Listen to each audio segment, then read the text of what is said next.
Sure, a very warm welcome once again and good afternoon to all of you. Sleepy? Okay, my heartfelt thank you to the budding talents of JIMS. Trust me, you saved my soul. All this while I was thinking that how to keep everyone awake post such wonderful lunch. So thanks to Tana, I think they deserve a big round of applause.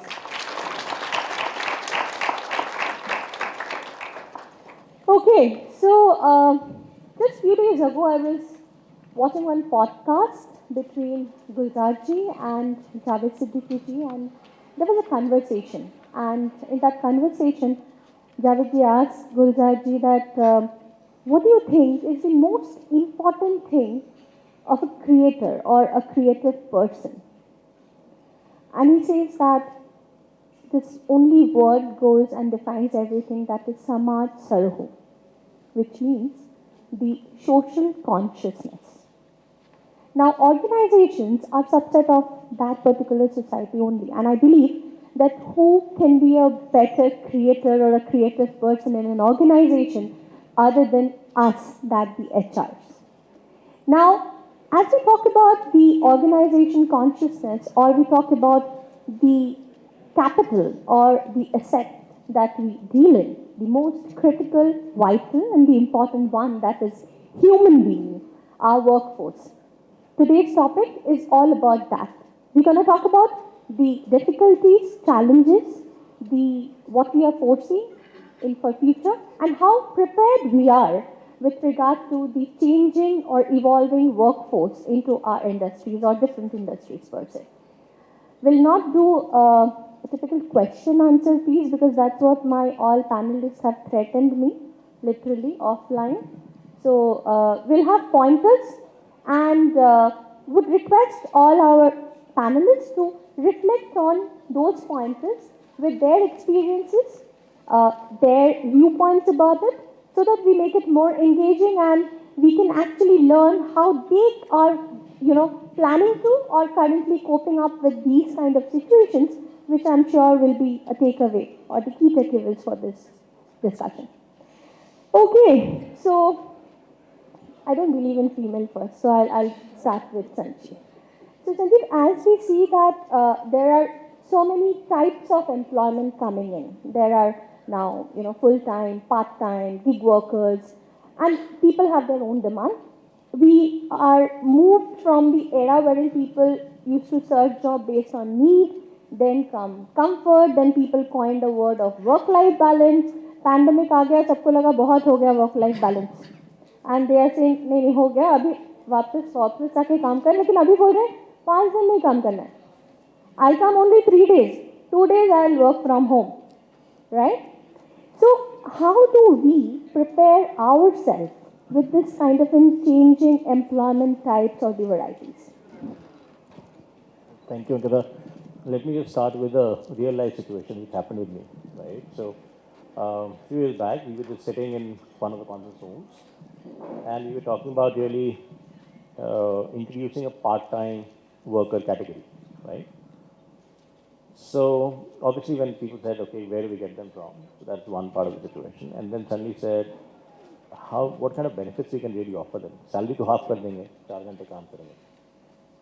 So somebody said कि ऐसा करते हैं medical भी half कर देते हैं. So इसी, अगर हम किसी को 1 लाख देते हैं तो 50,000 देना शुरू कर देंगे. And then a joke came saying कि एक काम करते हैं, गाड़ी स्कीम भी है, कार स्कीम भी है कंपनी की, तो एक को गाड़ी दे देते हैं और एक को ड्राइवर और पेट्रोल दे देंगे. Because that's the only way you can adjust. नहीं तो वो सैलरी पूरी नहीं पड़ेगी सैलरी के लिए, right? So we've been coming from that situation जहाँ पे we didn't even really know what is the offering that we can bring in. So the acknowledgement of that there are other ways of employment, that is so important, which is not yet set in a number of places. People are still trying to understand that where do we fit gig workers in our organization structure. We're still used to that PowerPoint में बहुत सारे डब्बे और डब्बे के अंदर आदमी, and her आदमी is one, right? And if I have to report headcount कितनी है, then I look at my payroll, add up and say मेरे इतने लोग हैं. The concept of fractions is such a difficult one, and you have to really sit down and figure out how do you really start working on that system. So when I really think of this, we were actually saying that We need to look at all the systems and rethink for a different set of employment types. We are today, for years, designed for full-time, one person, one job, 8 hours. And the interesting thing that came up was, networking. That's been so much of a culture for us. So somebody who works 8 hours, वो 2 घंटा बैठेगा तो चल जाएगा. Imagine somebody you hire for 4 hours and ask him saying कि 2 घंटा extra बैठ जाओ. How much more? We are talking about उसका तो पूरा दिन गया, right? And there is no concept of overtimes. So right from the things from cultural acceptance of how we operate, to the way we report things, to the way we define benefits, I think the whole thing is to be looked at. You can't say कैसे 4 घंटे के लिए higher कर रहे हैं तो आधी hiring कर लेते हैं, एक इंटरव्यू में काम चला लेंगे या 4 सवाल पूछ के छोड़ देंगे. The process will remain the same, but are you really equipped for it? That's the fundamental question. And that's where when we finally had to sit down, we had to actually recreate the whole thing, sitting with the finance guys and saying, can we start reporting in fractions? So our headcount numbers will actually be counted by 1 is equal to 8 hours. Actually, it's not so difficult. If you read your employment contracts, they all say we are hiring you for 40 hours a week or 45 hours, whatever that comes in, and we'll pay you monthly. So you're actually buying time, and you report numbers and heads. So that's a fundamental disconnect. Whatever contract you have with me, that's not being reported. So if you need to report hours. And that hours then can be split by various resources easily. So it's not so difficult, just that we are not ready for it. And the whole system has to change, right from training. You can't say कि 2 दिन की training है, या for example HR Conclave में भेजना है, part-time HR वाला सुबह से दोपहर तक जाएगा, और full-time वाला सुबह से शाम तक जाएगा. Can't happen, right? And that's the whole piece that needs to really rethink about whatever we're trying to do. Wonderful. So, Deepti, would you like to throw some insight into that from your perspective? I think Mr. Sanjeev pointed towards something very, very pivotal, right? Are we ready, right? And this, I'm alluding to the graph I think Mr. Nathan showed us in the morning, right? Wherein technology was up there with regards to movement, and then people were slightly down and all of that. So, and then organizations, people are made of organizations like that. So if I have to reflect on, the kind of employee types, right?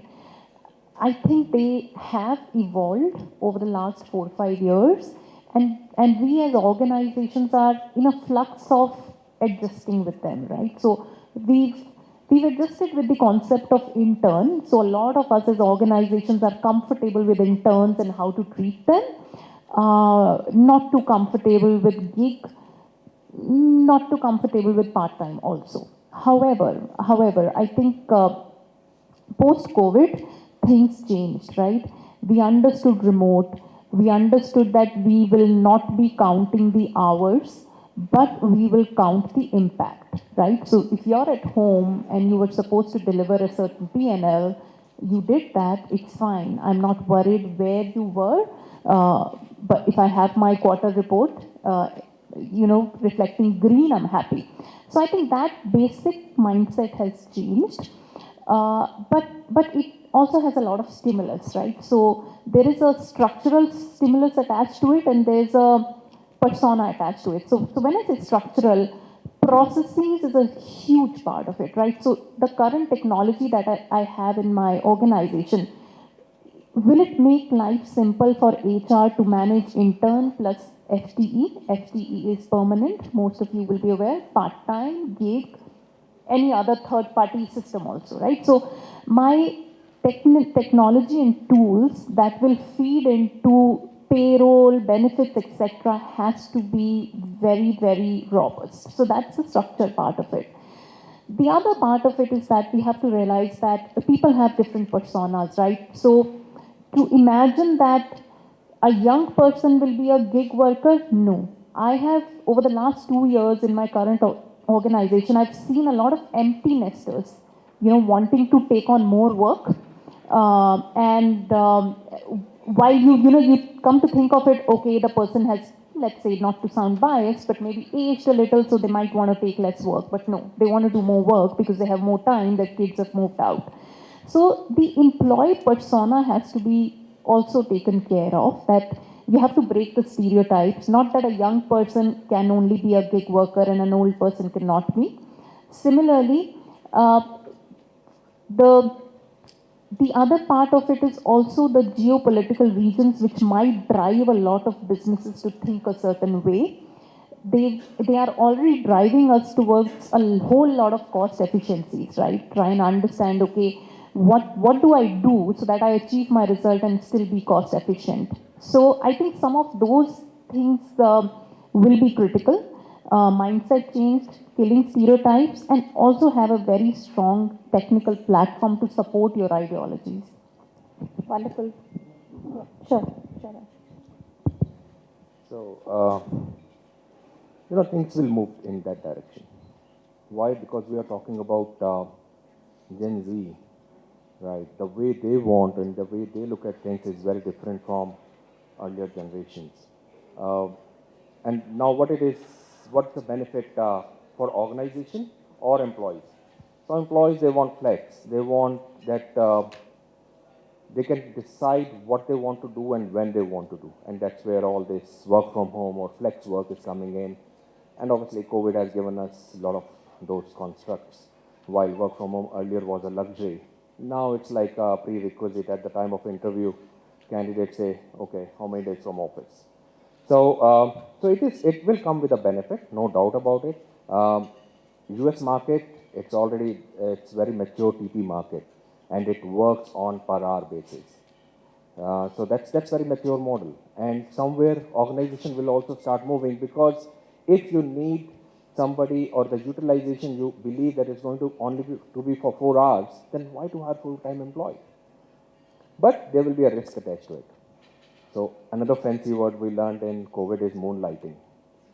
Now, where the person should work, where should not work, will the other organization will be a competition, there will be NDAs issues. So all those, I think, ground processes, and you rightly said, applications to track time, to track payroll, all those need to be developed. So I think it is going to be a balance between how much to do and when to do and for which all rules we can do. But yes, it is going to come in future, no doubt about it. Thanks. So, first of all, Deepti, thanks for saying that the gig workers are not only for the young people, so that gives me a little comfort. Now, Ashish, Deepti, and Sanjeev echoed one very common and very important point with regard to this new era of workforce, and I believe that is, though the time are getting maybe very stipulated, fixed, but the commitment levels are increasing. I would say the urge to do more is increasing, and I'll relate this with one conversation I just heard while today traveling from Mumbai to this location. Maybe I can sum up this entire discussion on a little lighter note. So two females were discussing, and young ladies, and one is saying that, why are you planning to get married? Be in a live-in.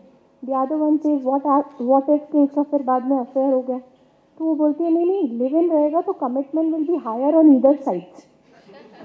Marriage में नहीं रहेगा. So I think that's how it is. Great. So moving to Vikas, because like we are talking about the changing timelines, demands, different kinds of workforce. But then I believe that, as Ashish said, that there is a concept of moonlighting, which is also something which is very critical to be thought through. How do we, in this particular situation, strike a balance between this authentic empathy, wherein we understand and reflect on the need of the hour, and the compliance piece of it? Super. Thanks so much for the deep question. It's going to make me think. But and thank you HRFI and James for facilitating this conversation. So I'll not give a theoretical answer, Ankita, because I think वो ChatGPT है सबके पास उसके लिए. What I'll try to do is use a recent anecdote or experience which I had with my family. And the festive season is coming around the corner. Like most Indians, we are also thinking we'll get the house painted. And as it happens, one of the rooms in the house is occupied by my two daughters. One is 9, one is 14. So I got them to the dining table and said, let's decide, what color do you want your room?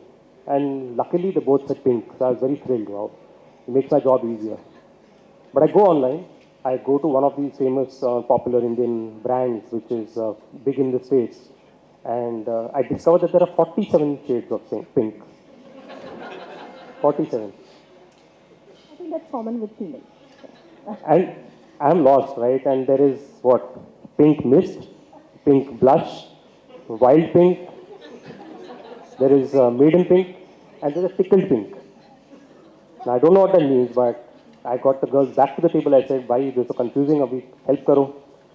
Now, as it turned out, one selected some wild mist or something, or pink mist, but the other one selected the maiden pink. So Mr. Dua is confused again. He goes back online. He starts scanning that web page in detail, figures out that both these are expensive ones. Trust my kids to come up with the expensive choice. And I find that, that other lilac pink or whatever, that was the cheapest one. So I played a smart card. I said, let me go back to them. अब उनको खेल लेता हूँ.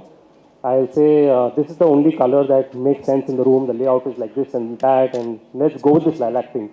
So with big grudge, they kind of agreed and said, sure, whatever you decide. So I was very thrilled with myself, saved money, decided the color also. I called up one of the dealers of that paint company.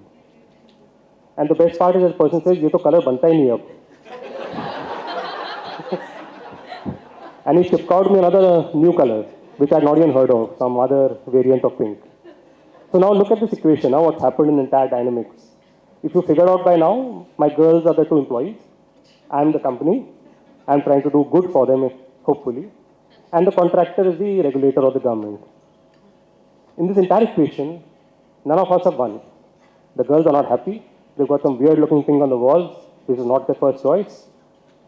I have saved money, but my kids are not happy, too bad. And the contractor doesn't care, he's gone to the next job. That's what today is happening in our environment. And thank you. So what's really needed, and I think the moral of the story really to cut it short is that I think people, companies, regulators need to come together to solve this. And like Deepti rightly pointed out, it's a flux we're all trying to figure out. It's not going to be solved in the next 1 year, 2 years maybe also. I come from a time where, the boss used to see that you're leaving before him in the office and stare at you. That was what, work commitment was considered to be. Today it's remote working, you could be anywhere in the planet, and many people like to be on the beach in Bali and work. But somewhere we've got to find a middle ground. So that's what I think, Ankita, is the way forward really. Wonderful, amazing. So Ashish, since you have already picked up this thread while we were discussing the first pointer, what do you think, Simon? Which pink to go for? Moonlighting, if I talk about, half of us will say, what's wrong with it? It gives you opportunity to earn extra. Right? We all believe so. What's wrong? Why our organization is saying no to it? But let's do a calculation. You are working 9 hours in a company X. You are picking up another job of 9 hours in another company. So 9 plus 9, 18 hours of the day. You get some sleep time, some family time. So are we saying our day is 30 hours in a day? No. That is point one. So that means somewhere we are not committed to one of the organization. Second, it could be conflict of interest. It's no harm. If we believe that whatever we are doing, it does not have any impact on my current job, and if there is nothing to hide, go up front and say it. The cases were picked during COVID because people did hide this. It was work from home and they picked multiple jobs. That's wrong, right? And that's where all this UAN verification started. Earlier it was not there in background verification, UAN check was not there. All because of moonlighting it started picking up. So I think it has to be right balance. Employees should be able to go upfront and say to the organization, look, I'm doing X work in my free time on Saturday, and this has no conflict of interest with my current job. If you are so good, if you are so confident about what you are doing, say it upfront. Why to hide? So it has its own risk, and that is where people need to understand, be mature enough, and that's what I said, the TP model. It's a well understood model in US. There are people who are doing 3 jobs in a single day. There are people who have 5, 6 employers where they spend time in during multiple days and throughout the month. So that is where I think it will evolve. But yes, moonlighting as a concept, it has its own risk. And there are organizations like say HCL. We have clients, we have our client commitment contracts, right? We cannot have somebody working on our client project and then working in competition also. I met one person from TCS, so okay. We can't do that. It's not fair, right? So I think that is where if employee is confident that there is nothing wrong, and we all know what is right and wrong. It is just we try to get attracted towards wrong. We all know what is right, what is wrong, what we should do, what we should not do, right? So I think that's my take. Absolutely. It's so true. So I believe that the word that we can coin with what Vikas and Ashish shared is, it's the transparency between the employer and the employee. And if we can create that balance, probably we'll be able to get rid of moonlighting or sunlighting, whatever. Yeah? Okay. Yeah, so such star lighting come in place. Yeah. Wonderful, wonderful. So, Raminder, so we love the word called challenges. सुनने में अच्छा लगता है. I'll not use that. So difficulty per se.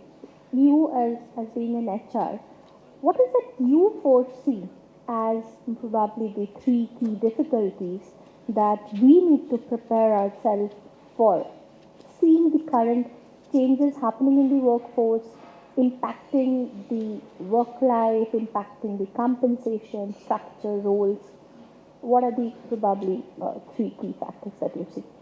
So thanks, Ankita. In fact, I actually was very intrigued by what Sanjeev and Deepti said. And of course, the way they build up the entire concept of how workforce management is evolving right now. Now, my very important takeaway is what Deepti just mentioned, that not the hours or not those matrices impact. What is the impact that one employee or a group of employee or certain of subset of an organization, collectively or individually, what is that impact that you're making? Now, if that impact gives that entire ecosystem the return on their investment to the stakeholders, what employees need, or it caters to the need of clients, I think that impact is probably the underlying principle. So, for all workforce management initiatives or intentions or frameworks, the underlying principle is that impact has to be immense, and then it doesn't matter whether I spend 2 hours or 20 hours investing. So, sorry, Ankita, I was very intrigued by that because that word just stayed with me. And coming to the difficulties and in the evolving scenario, how do you structure the workforce management frameworks? How you execute those structures? I think I see difficulties, and then probably while I was thinking of it, I think I kind of see them that the evolving workforce management frameworks can actually incorporate 2-3 very critical agendas of the current workforce. So A is that now, because of the way technology and digital transformation strategies, which we just discussed in the previous sessions, it's ensured that you'll have a very global workforce, right? Maybe I joined the workforce 20 years back. And now it has been like a revolutionary change. So it's a very global workforce. If I have a particular task which can be done by somebody sitting on the West Coast and with a lower cost and better impact, I would rather hire that person than hire somebody here in my local scenario. So it's a very global workforce. Now, that is a challenge, but I'd actually like to utilize that as an opportunity. So my workforce management frameworks and execution models have to, this could be a challenge, but I would say it has to actually give me that opportunity to hire somebody really amazing at that, who loves that work, has an opportunity, and I get what I want in my available resources.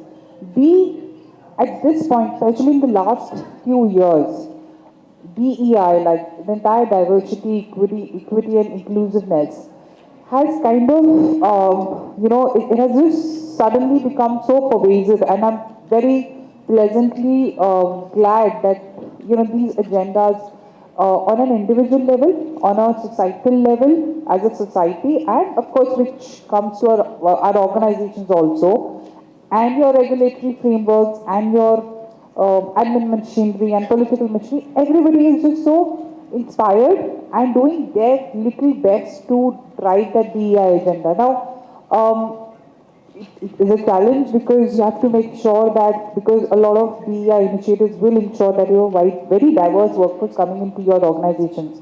You have to be able to give them like a very, very incredibly equal platform, a very facilitating, empowering platform. It could be a challenge for me. I would say it gives me an opportunity to have an edge that if I have a workforce management scenario which actually is far better than other organizations, it helps me drive that agenda really well. And I think lastly, just thinking of with what Ashish said, moonlighting. Remote workforce, mobile workforce is largely a big chunk of our workforce. We have to be able to, really institutionalize some very interesting frameworks again to make sure that while they contribute to the organizational value, to the stakeholder value, or to the client value, or also for their own well-being, because again, well-being has to be a very important agenda. So I think the third bucket is that is something that still I don't really have great answers to, but I think that's something that needs a more serious deliberation. And how do you manage that remote workforce and that mobile workforce? So yeah, I think that's If I may, Ankita, it's just on the top of my head and I don't want to lose it. The question that you asked, Raminder, about difficulties, I think one key thing that some organizations do very well, hence they succeed, and the others are learning is your workforce strategy has to be aligned with your business strategy. So, for example, let's say in one decade or maybe for the next 3 years, if I want to invest in R&D, my workforce management or my workforce will look very different. If I'm investing in R&D, I might want to have people who want to be with me for some time and not really contract workers, because R&D is like 3 to 5 years game. Vis-a-vis, if I have a product and I need to sell and I have strong targets to sell and achieve a revenue figure, I need to be very quick in scale, so I should be reaching out to third parties and having contracts to sell. So I think that was one more game changer that can really help workforce if you align it with how business thinks. Please. While both of them have shared some really brilliant points, I think one of the biggest challenges I think which is ahead of us across industries is the fact that these mixing of different kind of work models, people across generations, etc., is the fact that the experience, the unified experience which you want to give both to our employees as well as to the end customer are both somewhere on a shaken ground. I'll tell you a simple example. When it comes to, let's say, the employee experience, you can offer a lot of benefits on the health side to permanent employees. But try negotiating with an insurer to cover your contracts are extremely difficult, right? When it comes to customers now, if anyone stayed in any hotel, except maybe top luxury properties, if you stay for a 7-day period, I can guarantee you that on 7 days, you'll have 7 different types of omelette being served to you in the morning, because the morning shift guy is changing every day. Now, more service-oriented your business is, if that unified experience is not going through to the last customer, then your business is anyway going to be in trouble very soon. So that's the biggest challenge in my mind, and I don't know if anyone solved that today. So I would like to draw your attention towards something very important. See, this is the benefit of having all the HR experts under one roof, and the moment you tweak the words between challenge and difficulty, all three of them basically was only speaking about the opportunity and solutions. I believe that is something which was wonderful. So though you said the challenges, but you also talked about what is the solution to deal with it. Great. So taking cue from what you said, Deepti, you said that you were mentioning that you need to have this buckets. You cannot have all roles into one kind of a category of employment. Now, when we select the roles or when we select the job responsibilities into these different buckets of employment, what is the kind of a methodology that we can probably think of while we do that? Or what are the things maybe we can consider while we do that? Sure. I don't know if there is a matrix yet designed for that. But I'll allude to what I just said earlier with regards to how a business strategy looks like, right? Businesses have different vision. There are businesses who are into, like I said, R&D, and all. Let me say it this way: anything which could be a long-term engagement and ties back to an organization strategy might be a permanent role. Similarly, opportunities or roles which are more seasonal in nature, it might be beneficial for organizations for them to be gig or part-time, right? Because they're very seasonal. Or roles wherein an organization might not have an outreach, right? So how do I put it? So let's say if there are field services roles, wherein you're required to probably go penetrate a tier 2, tier 3 city, and you don't have a lot of administration capability to manage that. So I think that's where your partner or your third party ecosystem works very well. So as I said, no matrix, but what is the role and what is the impact and what is the outcome that an organization is looking at. So I think broadly these three pillars come to my mind: long term, scale, and seasonal. But things are evolving very fast, and it is an employer's market too. I mean, unfortunately, there's recession in some parts of the globe, and that's defining moments for some organizations which are headquartered in US. But it is still an employer's market because India is very bullish. So it will depend on what I want. So while these three pillars, but I think a horizontal that cuts down is also me and my persona. I may not be a traditional employee, and despite the fact that company wants me full time, I might say that okay, I'll deliver the impact, but maybe for 6 months, and after that I'm on my own. So three key pillars, and then a horizontal of what me as my persona is. And that's difficult to judge, right? Because you can't customize too much. Great. So you're talking about the role, impact, outcome, but then majorly it is how the flexibility piece or the comfort piece of that particular employee that we need to also look into. Again, a fine balance, because as organizations, of course, you want to customize, but it has to,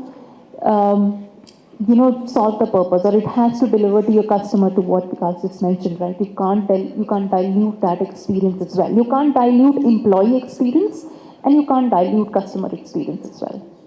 Absolutely. Sanjeev, how would you reflect into this point? So I think I have been looking at it from from the perspective of what the role. It again goes back to the same issue, what the role is, and whether you are looking for an in-person interaction. So if you are a customer-facing role, potentially you can still work with part-timers, right? But you would need to ensure that the people who are replacing, there is a clear handoff defined, right? And that onus is on the organization. And going back to Mr. Dua's situation at home, somewhere, whenever we are really dealing with the contractor, who in this case is proxy for regulator, whose responsibility was it to deal with the contractor? Mr. Dua or the company, right? And, just to remind some old timers from the perspective of labor laws, when you think of company from a regulator perspective, there's something called as a responsible manager. And that most of the time turns out to be the HR manager, so the people who are sitting in this room. So, and many times you have to really think about what your current framework is. And I'll give you two real life situations, right? During COVID time, we operated from about 5 office centers or office locations. Guess how many people were there in their base location, which means where we hired them during that period? Any guesses? We had 75% people who were actually not operating from their base locations. So they were in places where we didn't have offices. So in current context, so there is a state which levies a professional tax, for example, and the employees who were based there are in a state, working from a state which does not have professional tax, and vice versa. Which means there are people who are on the payrolls showing in a location where there is no professional tax, and they're actually operating from a state where there is a professional tax. Now, how do you really figure out who do you want to really pay for, where do you deduct from? Right? This is within India. And then we had a situation where, where an employee got stuck in our company's head office location, which was outside of India. And because it was a COVID time, the person couldn't come back for more than 6 months. Result, becomes a tax resident in that country. Because the money is being received there and the work is being performed there. Right? So how do you really deal with that situation? So we ended up having a situation where we had to declare that person as deported for that period in that country to make sure we are compliant, make the tax payment in that country, and then bring the person back in.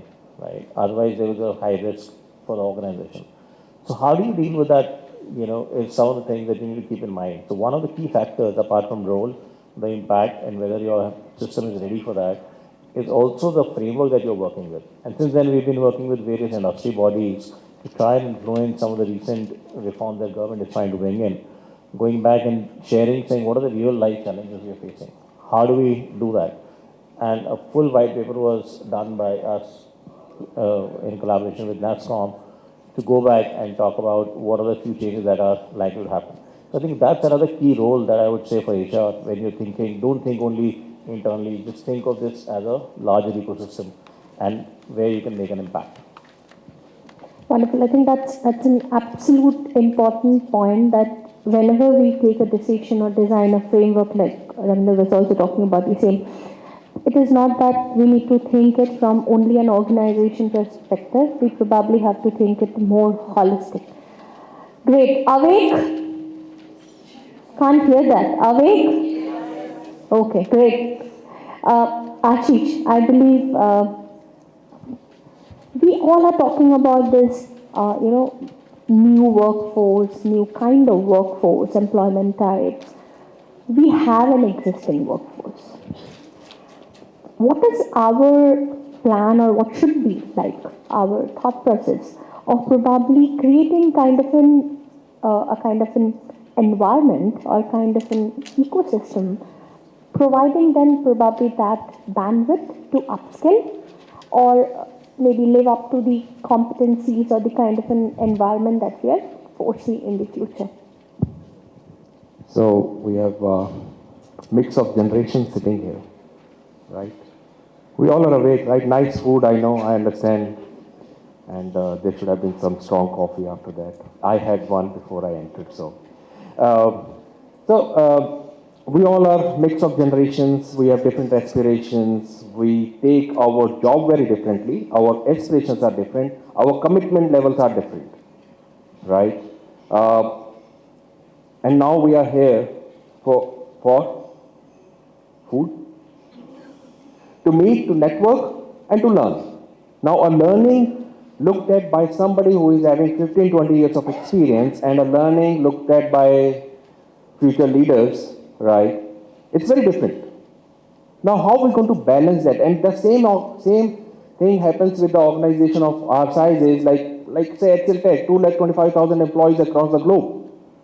Diverse workforce in terms of culture, countries, diversity, regional diversity, gender diversity, age diversity.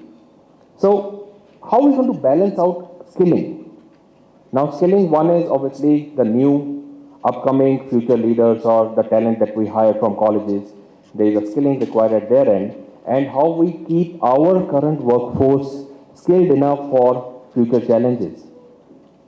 First is mindset shift that we have to do.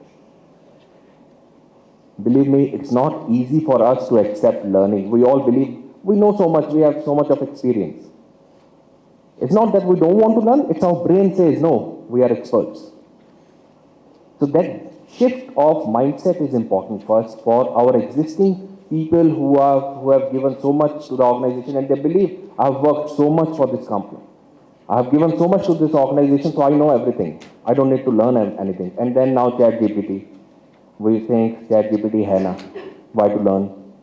But we forget ChatGPT is created by someone who has not learned from ChatGPT. Right? ChatGPT is not developed by somebody who has learned from AI or ChatGPT. And that is where it's going to be very interesting time coming in whenever I go to colleges, I ask how many people are fan of ChatGPT. The whole class says yes. It saves time because students are very busy in OTT and YouTube and networking. So ChatGPT saves time. No offense, sorry, but that's how it is, right? So we need to understand how we're going to scale up people for future, to be future ready, and it will vary from generation to generation. And maybe it's very easy to tell a fresher, okay, you learn this, but somebody who's experienced, you will say, no, okay, this technology is dying down and I want you to learn this. That's the toughest part. It doesn't happen overnight. And that acceptability is important, and that is where we talked about transparency, we talked about a lot of things. Workforce management. It's a lot of responsibility on managers. That how you take the complete team together. There will be managers who will have people with a lot of experience and people who are freshers. How you take both of them together. So that environment, that tools, application, the performance metrics, everything has to be evolved. Prefer scale. You have to look at the proficiency level of people and then align with the roles. We were talking about the roles in previous question, right? So how are you going to align people with the roles is basically the preferred scale. Right? So that is where your training and learning program will come up, that people will keep moving up, novice to expert and maybe subject experts. So that's my take. Yep. Thank you. Great, I think, so to sum up, it was an engaging thing, and as we just now talked about, in the current workforce, we have to restrict time for all the roles that we think about. We need to think about the impact, outcome. We spoke about the frameworks, so I will also keep this within time, because I know all of you are eagerly waiting for our celebrity speaker next.